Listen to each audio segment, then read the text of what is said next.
এই প্রবাসে ভালো থাকা মানে শুধু বাঁচা। মনটা যে পড়ে থাকে অনেক দূরে, মন চাই সব ফেলে ফিরে যাই, কিন্তু দায়িত্বের বাঁধনে আটকে আছি এই দূর প্রবাসে। হাসির আড়ালেও লুকিয়ে থাকে অজস্র কষ্টের গল্প।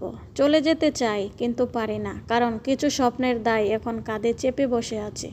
ভালো না লাগা আর প্রবাসের এই নীরবতা, তবুও থেমে থাকা চলে না। মনটা বাড়ির দিকে ছুটে যায় বারবার, আর আমি পড়ে থাকি এখানে একা।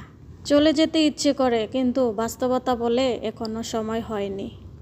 ভাগ্য আপনাকে যেখানে নিয়ে যাবে সেখানে গিয়ে দাঁড়িয়ে পড়ুন। তারপর চারদিকে তাকান, ভালো করে দেখুন আর নিজেকে মানিয়ে নিন। নিজেকে বলুন এটা আপনার নিয়তি। এখানেই থাকতে হবে, এখানেই বাঁচতে হবে। সুতরাং কাঁদা যাবে না, মন খারাপ করা যাবে না। আর যদি ভালো থাকা সম্ভব না হয়, তাহলে অভিনয় করে হলেও যন্ত্রণার মধ্যে আল্লাহর জন্য বাঁচুন। তবুও বেঁচে থাকুন।